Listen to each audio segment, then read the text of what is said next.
We would be honored if you would join us. All right, everyone, welcome to another exciting episode of Dungeon Crawlers, where we have gone to another place. I'm just going to leave it there. I'm not going to do anything fancy and exciting. You know, I try to make up something witty and exciting, and my brain's just not there. We're just going to say another place. No, just kidding. Another time. I got to do something witty. You know, another place, another time in the planetoid. In the Age of Wonders. Age of Wonders. Yes! There is only war. Wait. No. Don't go there. In the stars. You can't fight in here. This is the war room. Excellent reference. No, I was actually quoting the introduction to The Dark Crystal. Yes. I knew you knew. I love Doctor Strangelove. It's a crazy, messed up movie, but that is one of my favorite lines that came out of that movie. You know? It is one of the best lines in cinema history. It's crazy. But I can imagine a 4-star or 5-star general saying something like that. You know, you can't fight in here. It's a war room. It's like, isn't that the exact thing you're supposed to? Yeah. Anyways. So, folks, welcome to tonight's episode, or today's episode, or this afternoon's episode, or whenever you are listening to it, because that's the time it is for you. Even though we are recording in the evening, and it's that time of year again where it gets dark at 5 o'clock, which is just weird. And not only that, today it snowed where we're at, and I don't know if you guys experienced, but there was a giant flash of lightning and a huge peal of thunder, which is really rare in a snowstorm. It was kind of crazy. But for me, it was like, what the heck? Did a transformer blow? And then we had lightning and wow. Okay, cool. So, 2020 keeps delivering weird, crazy stuff.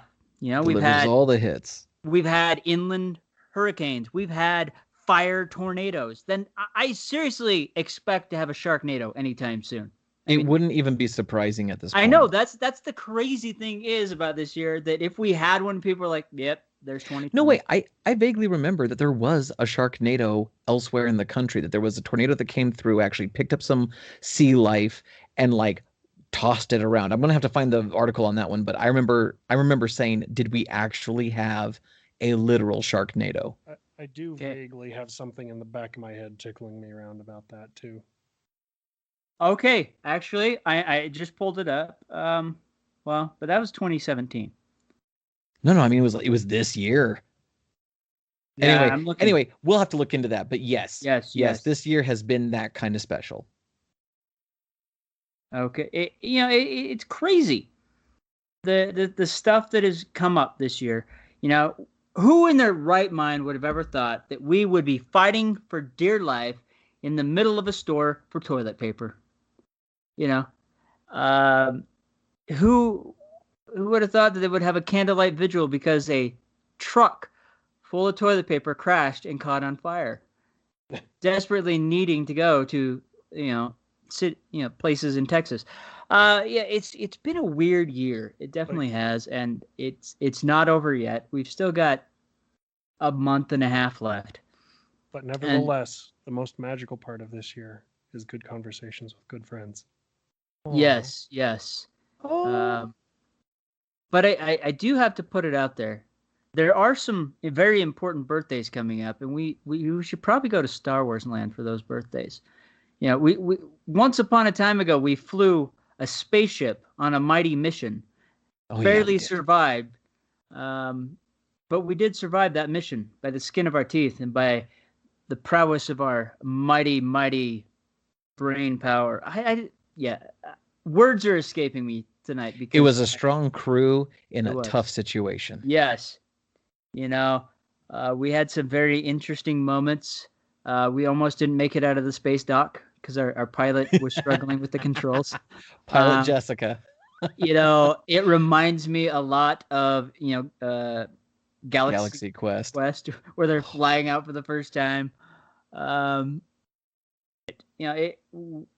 But it was fun. It was fun. We will have to do that again. We will. Maybe we will. Maybe that will be a bonus thing we can do. we'll have some challenge or some contest where our listeners can join the three of us. Oh, that'd be awesome. That would be awesome. I don't know if we would be the command, make them commanding officers or whatever, but we would be part of the crew. That could be fun. That could be fun. Great. And for those of you who are just joining or who are new to this, understand that Dan and I both have birthdays in December. So yes, we try on occasion. I guess there's only ever been one time, but now that we are regularly hanging out with each other every week, we will in the future frequently combine our birthdays to have some terribly nerdy malarkey go on, and it will be great. Yes, it will be. It will be awesome and amazing. I mean, there's so many ideas we could do. I mean, literally, we'll have to talk about those otherwise. Anyways, we're going to move forward. Just so you guys know, because the show is near and dear to our hearts, we are in the process of changing. Now, this change is always good. Change is never bad. I know people hate change, but change, if you don't change, you don't challenge your stuff, things become boring. Things become, boring. We gotta be careful not to be. We got to be careful not to be stale. We don't want to be the croutons of the podcast world. Yeah, we want to make things challenging and fun and exciting, but most importantly, we want to draw you in. We want you guys, the listeners, to be part of this show just as much as we are. We want it to be more than just a, hey, we're tuning in and listening. So with that said, we're going to be doing some rebranding. We're still going to be Dungeon Crawlers. We're going to still be the awesome show that you enjoy, but we're going to be setting up a Discord server, maybe it's not a server. Discord. No, you're right. You're right. Yeah, Discord server. Okay, just making sure. Where you nailed it, boss. Desperately trying to fit in with the kids. Oh yeah. We're hep with the jive talk. Yeah.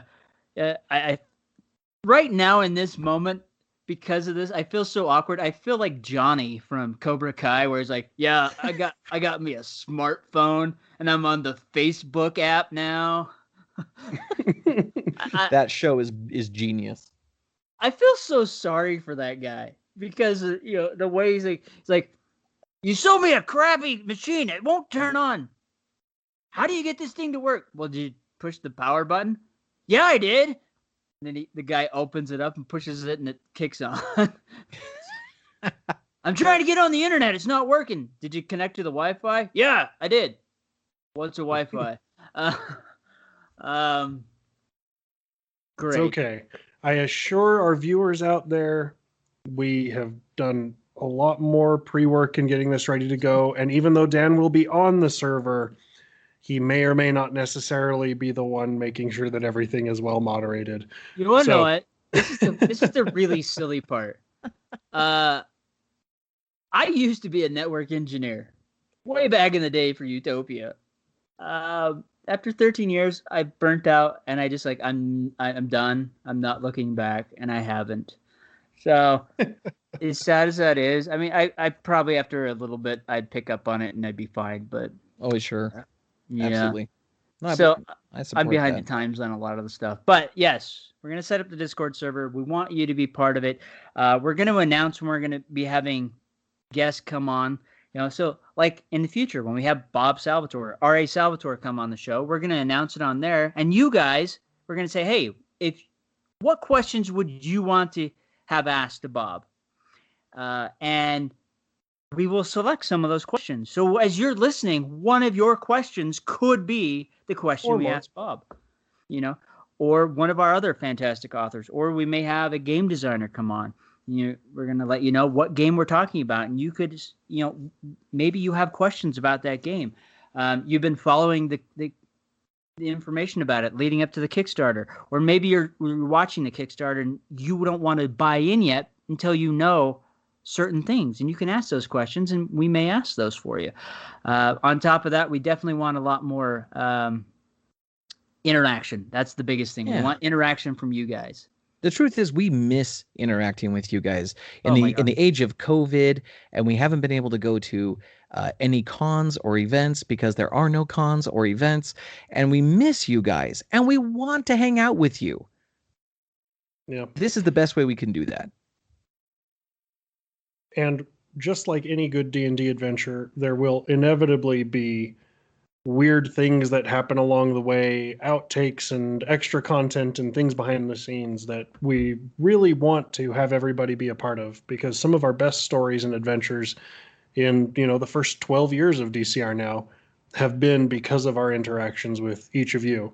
And even the way that we've had hosts and co-hosts and guests come on and off the show has been entirely based upon all of that interaction and that person-to-person aspect.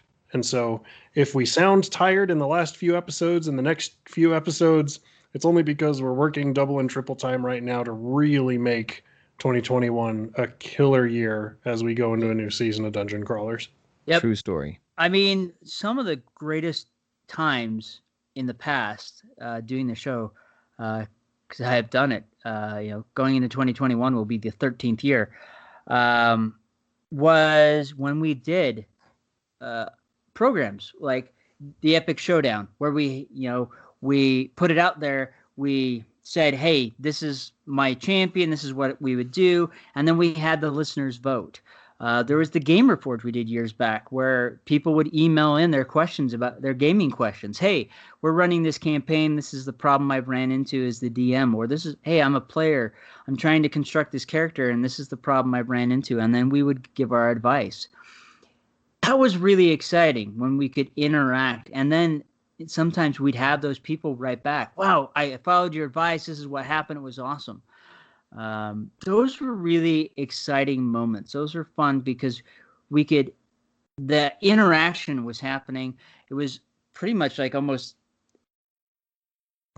better instant gratification than you get when you jump onto Facebook and scroll through and see what everyone else is doing, because this is something positive that we saw that we were doing.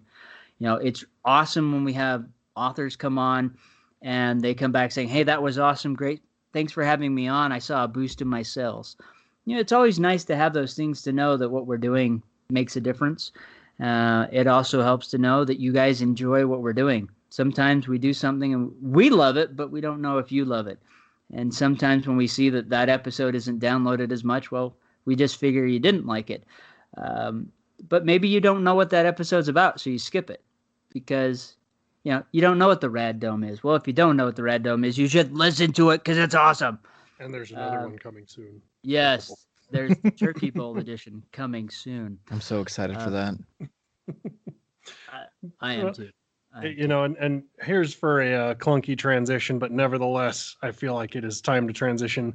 We've got great things coming next year, and we are hoping that we can have a lot more cool interaction with you guys online, even if offline is still a little clunky, because regardless of what happens, this is the way. Yes. Ooh. And I like that. I like how you transitioned that by using clunky. This is the way, because the Razor Crest is a clunky ship. It is. And I have to say this: almost every amazing ship in the Star Wars universe that you just like, man, that is the ship, is clunky. It's weird. The Falcon, very weird and clunky. Dash Rendar's ship, weird and clunky. The Razor Crest, weird and clunky. The ships that are like streamlined and super amazing, you don't really, Darth Maul's ship, no one really cares about that because super attractive. It's super amazing. It looks sleek and pretty, but no one wants to fly that ship. What ship does everyone want to fly in the Star Wars universe? A freaking X-Wing or the Millennium Falcon. And X-Wings are outdated. Y-Wings are outdated. I got super excited today when I was playing Star Wars Lego because I could fly a freaking Y-Wing, and that was awesome for me. Now, please don't tell me you can fly a Y-Wing in Star Wars Squadrons, because then that means I'm going to have to buy the dumb thing. You're probably going to have to buy the dumb thing. That is a conversation for another day. Dang it, I'm also mildly disappointed that you are playing Lego Star Wars without me. Alton. Sorry. Because I've had an itch that will hopefully be scratched very soon. No spoilers. Yep. I play every day. That's definitely upcoming for sure. So with that said, we're going to be talking about Mandalorian. So if you haven't watched any of the new season 2 episodes, turn it off. Spoiler alert! Yep. You turn the show off. Go away. Go watch the episodes. Come back. We're going to talk a little bit about the end of season 1. We're not going to go into depth with it. So if you haven't seen the end of season 1, turn it off. Go watch it. Come back. Very simple. If you haven't watched season 1 yet and you have access so to do, be a good nerd. Go watch it like you should have done, and then come back here for the rest of the show. And if you haven't watched it because, well, you've been a little worried about the Star Wars universe because of the last films, well, guess what? Go watch them because you're going to be happy you did. There's a definite awesome payoff. So, all right. So jumping into The Mandalorian. Definitely Jon Favreau has done a fantastic job with this series. And Dave Faloni. Alongside with Dave Faloni. And others too, but and other fantastic directors. But those two have been kind of the spearhead, I would say, behind the lifeblood. Yeah, and they have done a fantastic job of really bringing Star Wars to the television screen in a way that feels both epic and reminiscent of the original trilogy. Beyond that, if you are a Western fan, I know there's a lot of people out there blowing up how this is like a Western, and if you've seen any other Western, you're pretty much rehashing the same thing. I think that's what's brilliant about what they've done. Precisely, and that's the thing, is that things can be in tropes, and things can be formulaic isn't the right word, but they can fall into rhythm and still be good. Yes. Because then it allows you to use that information that you already know to skip past all the low-level information and focus on the nice, meaty, rich flavors and textures that sit all around the outside of that center bone. So don't anybody out there ever feel bad for liking something that you understand all of the main plot points beforehand. It is entirely fine. Well, the nice thing about kind of having this underlying like Western theme is, he's a bounty hunter. The music fits perfectly for that type thing, but it allows you to automatically, the tropes, it automatically makes some assumptions with the character that they don't have to go into detail with. We know he's the shoot first, no nonsense type of guy, but we've kind of seen where he's kind of steadied himself, but he's not afraid to pull punches. That first episode where he's like, I promise you will not die by my hands. I heard that and I'm like, oh dude, we're going to get something even cooler. Yeah.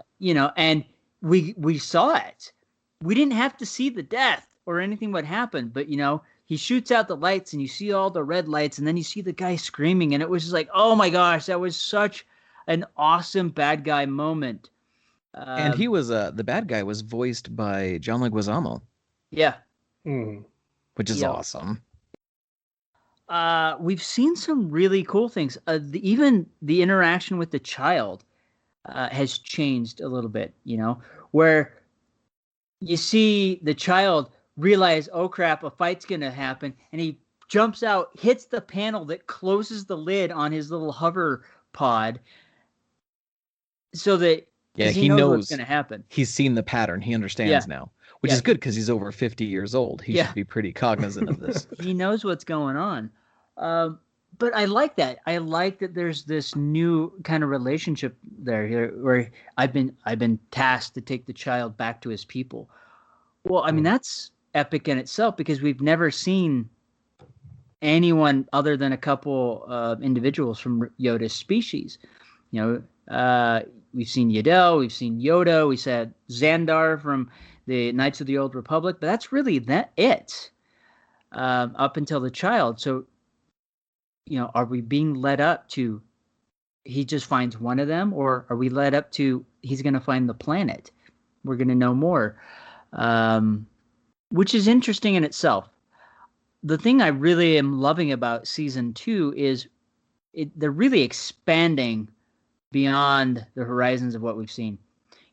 We got to see the Krayt Dragon. That for me was the biggest treat. I mean, that was cool, but we got to see further in depth the Sand People, how they interact, how they are on Tatooine, and then we kind of see a truce between the two people. They work together, and there's the promise: they will never attack your town until one of you raises a gun to them. And then they're like, well, how can we trust them? Because they're more honorable than you. I love that. Where Mando pulls that out. They're the more honorable people than you are. Yeah. True. Well, and it was also really cool. I mean, one of the nice little, again, meaty chunks of that episode is dealing so much more with Sand People culture, understanding a little bit more of the way that they interact, but also being able to see a lot of the really kind of flagrant bigotry exhibited by the settlers. Clearly, we're not there first, but who have come to believe that they are the ones being infringed upon, right? And because we see a little bit of that when we talk about Sand People in A New Hope and also in the prequels, but we've never really understood that interaction, and framing it in this kind of Western trope, but taking it to the next level instead of only viewing it through the cowboy's eyes, right? But actually going through and seeing what that type of displacement leads to inevitably, creates some very interesting, not only character development, but a lot, for me anyway, a much deeper appreciation and understanding of some of the things that came before that we already know are established canon.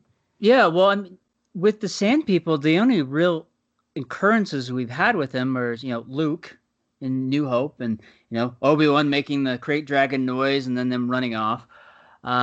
We saw them in Phantom Menace where they were shooting the pod racers, and then where Anakin goes out and they're monsters, I slayed them,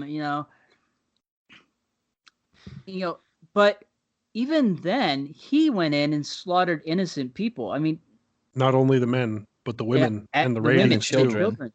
But when we pull back and see them here, they're just like you and I. They're, except for they look different, but they have families. They're struggling. They've tracked this creature over centuries. They've learned to live around it so that they can still survive. They've learned to survive in the most harshest of environments. Even with all these other races that have suddenly appeared on their planet. That's right, the Sand People were there first. All the humans and other aliens are actually the invaders. So, of course, they have every right to be pissed and to shoot at your pod racer and blah, blah, blah. But that's the thing that was really cool about seeing them and seeing that they had a language. Before it was just this weird yell. No, they have a language that coincides with the sign language. They have dogs, I never would have thought Sand People had dogs. I just saw they had banthas, but no, they have pet dogs. Who would have thought there were dogs on Tatooine? You're blocking episode 3. Yeah, sorry. But it's really interesting that they expanded on that. Then we move into this second. Oh, did you have something to say before we move on? Well, yeah, I'd like to visit this topic a little bit too. Sure. Episode 1 of season 2 was a thorough treat for me as a longtime Star Wars fan, because Jon Favreau directed this episode, and he is exceptional at fan service without being heavy-handed or slapstick about it. He knows exactly how to serve the fandom without sort of poisoning the well, if you will. He did so many things in this episode that were choice. I remember when I first saw the motion in the sand, and it was obviously something giant, and my first thought was, oh, it's a young Sarlacc on the move. That was just my thought. And it's going to swallow these things, it's going to make a pit, and da-da-da. And then it was like so much worse than that, because it was a crate dragon, which is interesting, because it's called a crate dragon because it's supposed to come from the planet Crate. And we're not on the planet Crate. We're on Tatooine. But that said... uh, he did so many things right. The sound the Krayt Dragon makes in the show is sampled from the original sound that Obi-Wan Kenobi made in Star Wars when it was released in theaters in 1977, and then subsequently on VHS as A New Hope in the early 80s. It was the original sound before George Lucas went back and said, "Oh no, that doesn't make any sense that a Jedi would be able to make that sound. So we're going to make it sound like he's just a crazy homeless man because he's alone and sad." Like I'm so glad that they did not use the whooping hooping holler, which is a terrible sound effect, as opposed to the crazy monster-like sound he made in the first film, in the original version, I should say. And they resampled that for the Krayt Dragon in this show so that the Krayt Dragon would actually be that sound, because that was originally what Obi-Wan did. He made a Krayt Dragon sound, and so it was great that they did that. If the eagle-eyed of you, when you watch, you will see a red R2 or a red astromech unit, and that was R2D5 or that's R5 that blew the motivator at the beginning of New Hope. It was R5, and if you ever find like the original Decipher CCG cards, they in the flavor text, sometimes they have stuff about the story, sometimes they have behind the scenes, and in the story of R5, it says very clearly that he, like you said, Dan, he purposely blew his motivator so that R2 and C-3PO wouldn't be separated, and so they had that, and they confirmed after the episode that was the same droid canonically. There's just so much they did with this episode that was so powerful and connected Mando to the real Star Wars universe without accidentally stepping into political realms, at least not in this episode, right? And you're right. Oh, the Sand People, the sign language they used, they hired a deaf actor to help them design the sign language, and so they're using a real gesture-based language, which I thought was brilliant. Yeah. And it gives it an authenticity when you watch the episode. This episode was among my all-time favorites. Among all the Mando episodes, this is like in the top 3. Yeah. Well, so just going back, so Krayt Dragons are actually from Tatooine, not Planet Krayt. There are 2 species. There's the greater Krayt Dragons and the Canyon Krayt Dragons. So, high fives across the internet, man. Yep. The Canyon ones are smaller than, of course, the greater. But the really cool thing, when I did see R5 and the scorching, and this story isn't canon, but I feel like they kind of tried to make it canon by seeing the scorching. But R5 was the only known droid that they've actually put in existence that connected to the Force, was able to see the future, and that is why he blew the motivator, is because if R2 and 3PO did not stay together, the Sith would not have fallen. That's where I'd never heard of that before, and yeah, it feels strange it's to a me. Little short. It's a little short story. I'll have to find it and send it to you. It's really cool. Did that end up making it out of Legends? I can't remember if it did or not. But seeing R5 there was it was perfect. It was special. And I feel like those are the small things that make fans happy. The way they threw R2 into episode 7 was pathetic. I understand they wanted a new droid. That's why we got BB-8. But R2 should have been in there more. We want to see R2. Yes, we didn't see R5 that much, but the putting him in there was purposefully. It was good. What they did with R2 wasn't. And I think that really pays homage to those things. They didn't even have Boba Fett show up in this episode, but we saw his armor. On. No, that's not true. There's some speculation that might not be him. There is some speculation that might not be him, but we don't know. Enough. We don't know yet. More than likely, you're correct. It could be him. But it's set up to be him, but it might not be. I can accept that. It's interesting because if you pause that last shot, there he has a slit across his throat, and it's sutured. So watch it again. Pause it. You can see it, which is interesting. But at the same time, I like where they're going. It's definitely positive. And we move into the second episode. We see the new frog creature. I don't even know Frog what lady. They just call her Frog Lady. Frog if you watch Lady. the subtitles, it just says Frog Lady. Yeah. Yep. I love the fact that she hooks up the droid that's in the Razor Crest to talk to him. And it's Moss from the IT group. It's Richard Ayoade. Yeah. And it's just like, oh my gosh, really? But that was great. I know a lot of people are upset with Baby Yoda eating the eggs. I don't know why. Okay, so I was out to dinner tonight with the family, and a headline came across, and it was that headline. And actually, Star Wars execs have gone for the first time in a long time. They've actually gone on the defensive to explain why something is. And I'm looking at this, and my wife and I both looked at each other, and we had the exact same question, which is, with everything that's going on in the world, are we really going to spend our energy on an imaginary reptilian-like alien creature preying upon another imaginary reptilian-like alien creature with eggs that are unfertilized anyway? Are we really going to spend our cycles on that? Well, here's the thing. We've already seen the child eat a whole freaking frog. Yes, he ate a whole live. It was alive. Yeah, he swallowed a whole frog. So why wouldn't he eat frog eggs?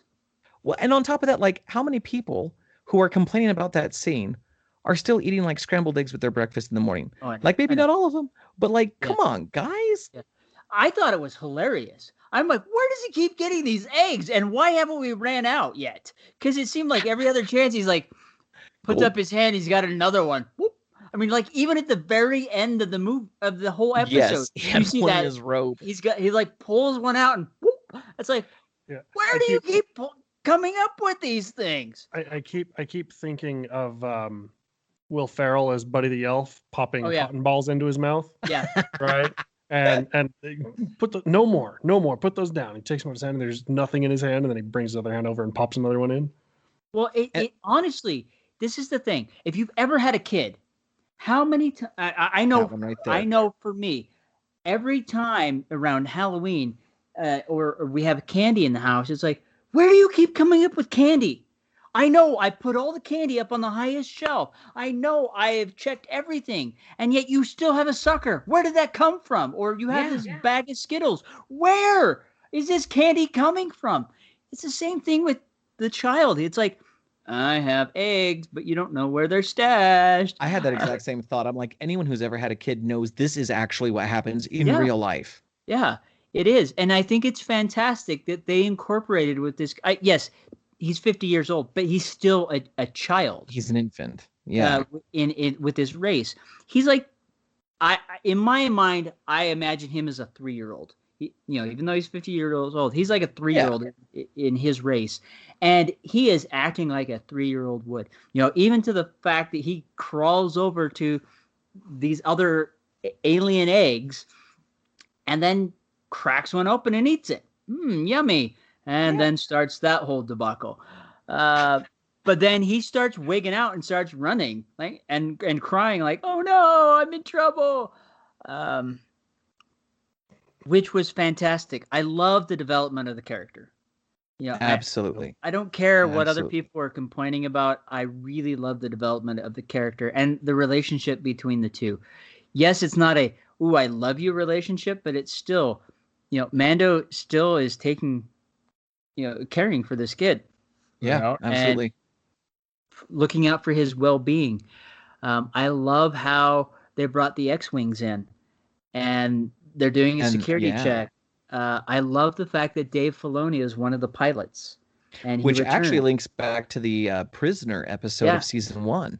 Yeah. Because all the X-Wing pilots in that episode were they were all 3 different directors of the show of season 1, including Dave Filoni.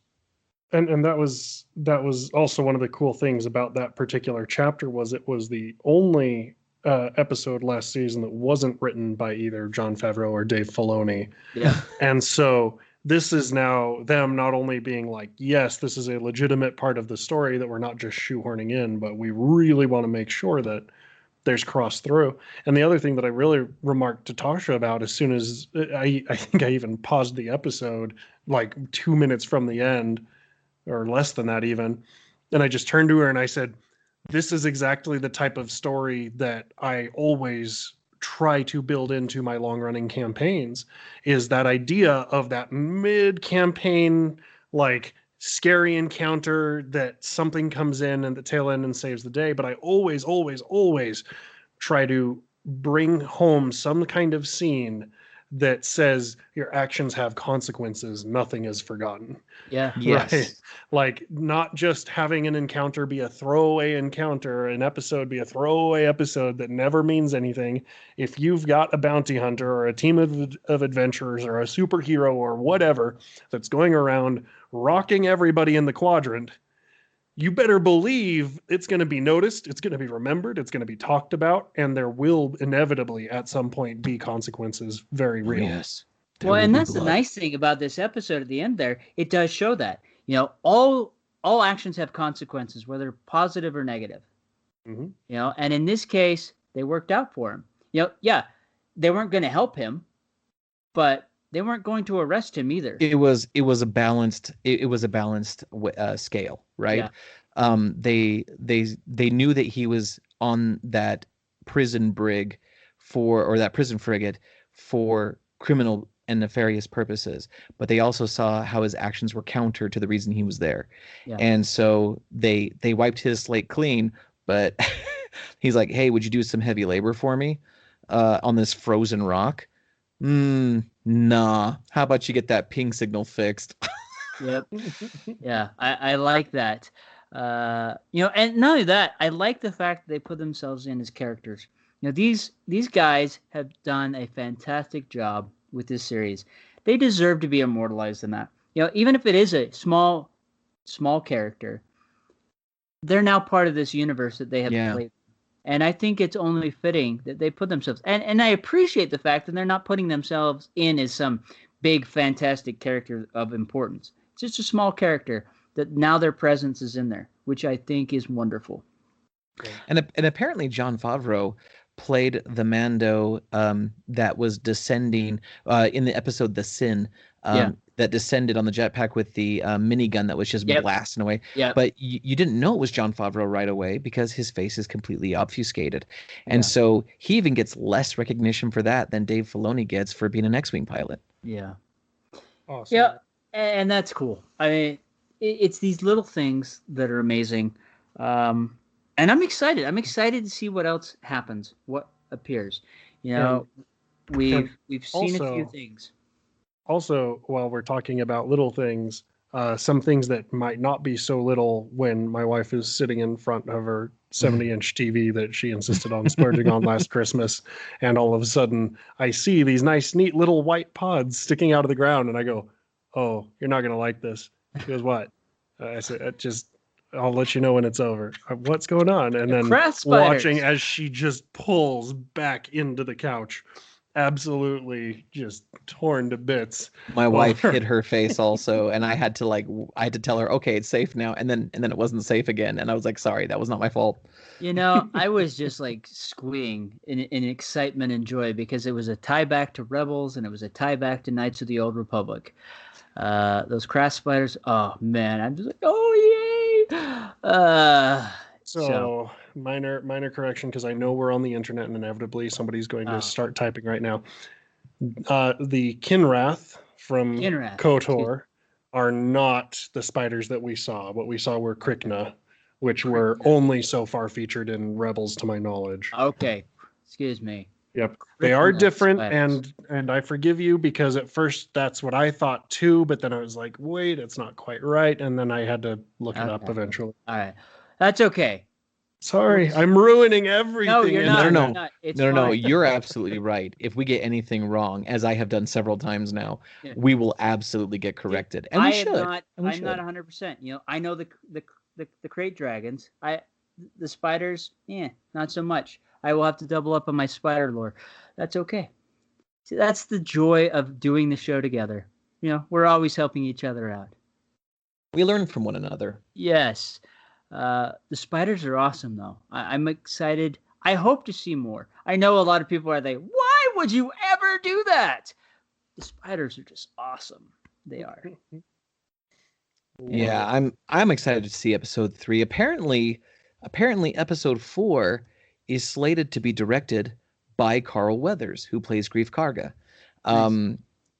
And of course, I mean, just in terms of the history of cinema, Carl Weathers is not a small name. Carl Weathers is a long-standing gift in the Hollywood community. So it's excellent not only to have him on the show as an actor, but also contributing his wealth of experience as a director. I think he's going to tell a really strong story. Yeah. Yeah. The other one that we know officially is episode 5 was both written and directed by Dave Filoni. Which I cannot wait to see. Yeah. The other, so last season, episode 5 was also written and directed by Filoni. That was the Gunslinger. That was a great episode. It really was so good. And okay. I'm sorry, everybody. I've got to do my thing for just a second here. Please do your thing.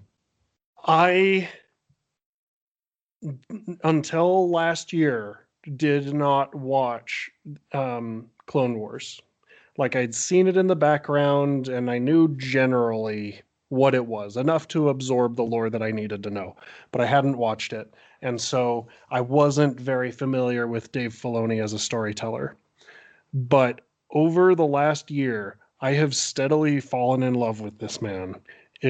Just as a storyteller, as a guardian of the Star Wars universe, as really understanding the emotional beats and the things that make it feel the way that it's supposed to feel. I am so excited for the position that he's had, the role that he's had in The Mandalorian. And I hope that with all of the changes that are happening inside of Lucasfilm and Disney, that he only continues to grow in magnitude, because the dude gets it. And every time I see another interview with him and learn a little bit more about what's going on in his head, I feel like I grow as a storyteller, and my appreciation for the universe continues to deepen every time. There you go. I got done with my soapbox. Thank you all. This has been my TED Talk. Well, thank you for coming to my TED Talk. I 100% agree with you. I'm in the same boat. Actually, to this day, even though I'm a massive Star Wars fan, I still have not watched all of Clone Wars. I haven't watched Rebels. I've watched a few episodes here and there. I've started it a few times and just never followed through. It's one of those things that, like, I think it's because I did not enjoy the prequels as much as I wish I had. And so when I watch Clone Wars, it harkens back to the prequel Arcana, and I'm just like, I don't know. But I know it's a good show. I know it's a great Star Wars story.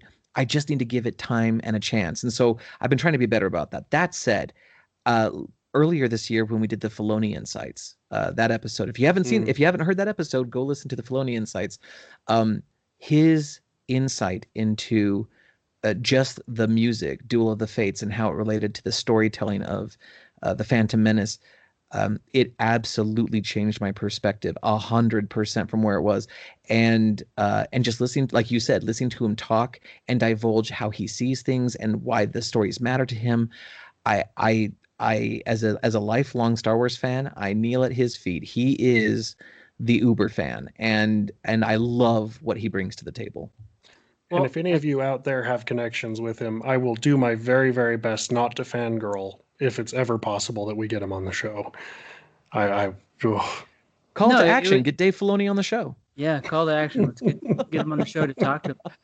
And it wouldn't even have to be about Star Wars. I would love to pick his brain on how he comes up with story. You know, how does he plot out a story? How does he pull in fine details from here and there? Because that's the real gift that he has, is he's taking minute threads from the tapestry that is Star Wars and weaving them into a story. I mean, we're getting little bits and pieces here and there that he's plugging in. I mean, a lot of these things he's pulling out of the Legends box and weaving them into this story for us. And do you guys get the feeling when you listen to him that, like, he's maybe shy isn't the right word, but that, like, this is his passion and this is his box, and so he comes out of his shell for Star Wars, but it's like not he's because an introvert. Yeah, but even beyond that, like, I don't think he's a very presumptuous person. he doesn't seem like the kind of person who's going to stand in a room and say, well, Jon Favreau, let me tell you how this story actually needs to play out. I see him more as the guy who's quietly sitting in the corner, kind of squirming a little bit, wringing his hands together as he's seeing things go in a different direction. And then very quietly, everybody turns and looks at him and says, what do you think? And he says, well, and then begins to just unfold the way that it should be, but not in like a this is how it has to be, just a here's how I think it should be. And by the end of it, everybody, just like in the interviews, is just dead silent and just is like, yeah, that's the only way that it could have been. How could we have ever thought of anything else? I definitely see him as a very humble man. He's definitely not, he's not the type of person, again, I haven't met him in person. This is just my assumptions based on what I've seen with interviews and stuff like that. He doesn't see himself as this amazing Star Wars guru that has been entrusted with the universe and we should all bow down to him. He sees himself as a humble storyteller that has just had the fortune of being able to work with George Lucas and see from his perspective. And because he's had that opportunity, he's able to see the universe through that lens. And with his ability, his unique talent, he is able to then harness that lens that he has been gifted and create a story that fits in the universe through that lens. But I do agree with you. He sits back. He's not going to be the guy that's like, you're dang wrong. That's not how we do it. He's just like, You're he right, just though. waits. And then when they turn to him, it's like, well, let me explain how I see it using this lens I've been given. And then he unfolds that, which we saw in that Faloni Insight video where he's like, and changes how the world views Duel of the Fates and Phantom Menace. Oh yeah. And it's because he's that lens. None of us have that lens, but he had that. And in that moment, he gifted us that lens for a moment. He did. And it's like, wow. You know, he tells his story of how he was an animator on Avatar: The Last Airbender when George Lucas basically scooped him up, right? Yeah. And was like, hey, I've got this idea for an animated show. I think you'd be really great at it, you know? And so I'm reminded of the quote by Loki when Loki in the Avengers says, I am burdened with glorious purpose. I feel like that's sort of Dave Filoni's life because he never asked for it. He never thought it would come his way. He actually didn't believe it when they were saying, hey, George Lucas wants to meet with you. Yeah. Because in his mind, he was just an animator and he was helping to tell one story that had nothing to do with Star Wars whatsoever. And now his dream job like came to him. And I think it's because just by channels, by network, by the fact that he could tell a brilliant story in an animated scenario, he was recognized. George Lucas, for all of his faults and foibles, also is blessed with great genius at other points. Yeah. And he could see the value of Filoni and all this. And Dave Filoni has only, you know, we were talking earlier about we've mentioned some things about the expanded universe and Star Wars Legends, and to be absolutely frank, huge Star Wars fan, but to be absolutely frank, there are a number of things in the EU and in Legends that is just like, wow, that feels sketch, and I don't know that we can accept that as canon. But in the EU, it was just sort of like open source Star Wars. Anyone can add cool stuff, and I think Filoni stepped in, and he added so much to the canon that was of worth. He was very careful not to add fluff, not to add puffery, not to add waste. He was very careful to add value to the mythos. And he talks about like what George said to him that guided him the entire time he was doing the Clone Wars and Rebels and stuff, and then now Mandalorian. He's always guided by this one thing that Lucas said to him, and it changed his perspective on everything. And he has carried that torch with great sobriety, and he's honored. He's brought honor to it. So I think he's done an amazing job. Well, and that's the thing I think is amazing about him is, you know, yeah, he's pretty much a nobody. George saw he had talent, scooped him up. He's had success with several Star Wars series. and yet he's still the guy that's like just a storyteller doing my job. You know, Yeah. he literally could be like, look at me. I am the only successful Star Wars storyteller. I am carrying the franchise. I am awesome. I should be the man. And he's not. He's just like, I'm just fortunate enough to have been given the opportunity to see through this lens that George saw through. And I am able to use that to write in this universe and continue to bring great story. I think that's truly telling of his character and of him. And I think that's why we're getting great stories still in this series. It's not out there to push a social agenda. It's not out there to prove anything. It's just to deliver an amazing story to us fans, to the people that love this series, this franchise. And I really wish that the powers that be would have had that same frame of mind when they did 7, 8, and 9. I think that's the biggest problem we have with those films is there wasn't an overall story arc. There wasn't that idea of we need to deliver a good story to our fans. It was, no, this is ours. We're going to do it the way we want to. Which I get on one hand, but on the other hand, I think they totally missed the mark with this franchise. And I think they're learning on the back end that, hey, you don't need to push it. Just deliver something good and solid, and the fans will love it. And that's what The Mandalorian is proving. It is. We're only 2 episodes into season 2, and they've already, you can see how much the show has grown since season 1 in terms of like its scope.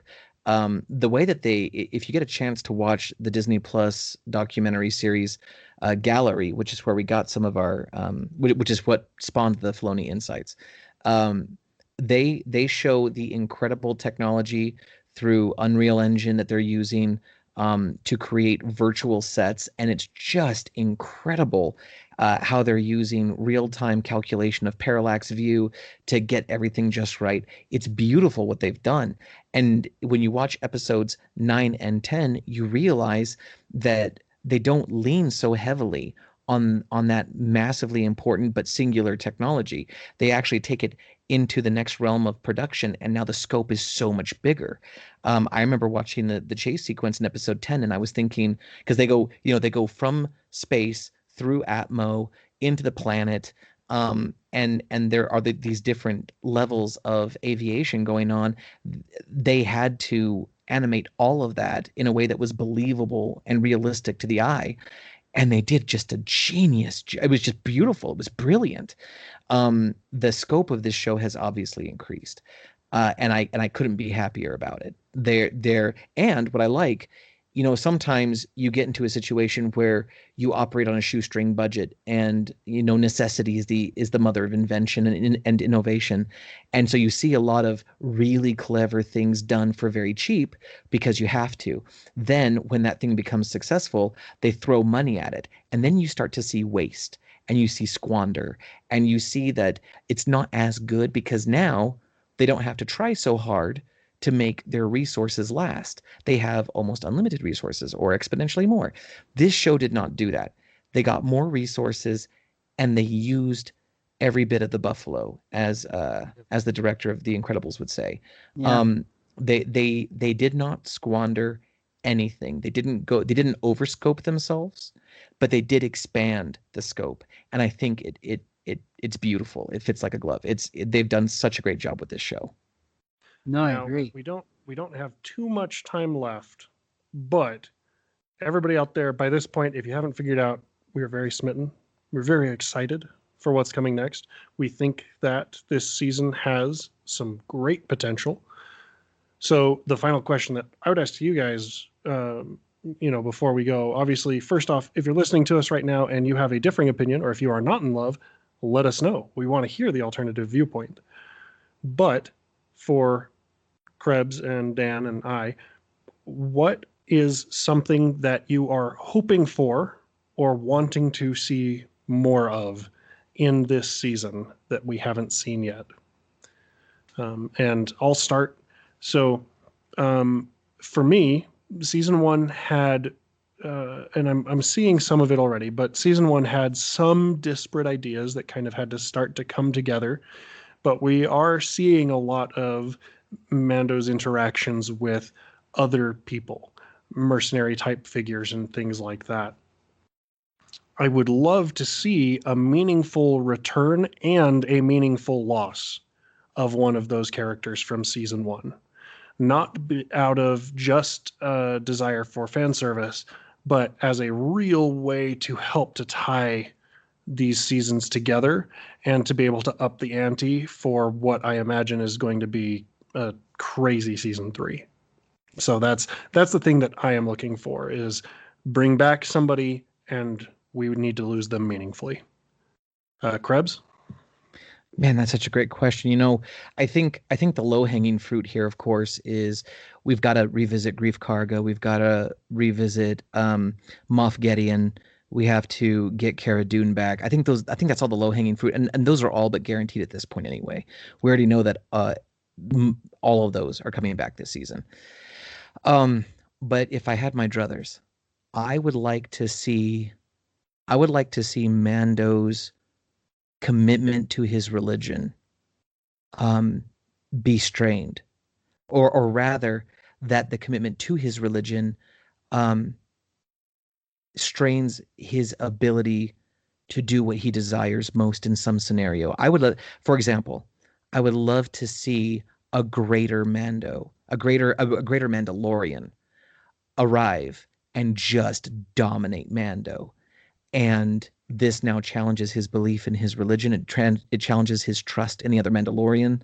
I want to see a test of faith, and ultimately, I want to see his faith pay off. I don't want to go down the tropish route of let's just trounce religion and let's just shatter faith. No. I want, when faith is tested and when faith is true, it is almost always rewarded in a way that cannot be expected. I want to see him tested and I want to see him rewarded. Love it. Dan? Ultimately, I want to see that this TV series connects with the universe as a whole.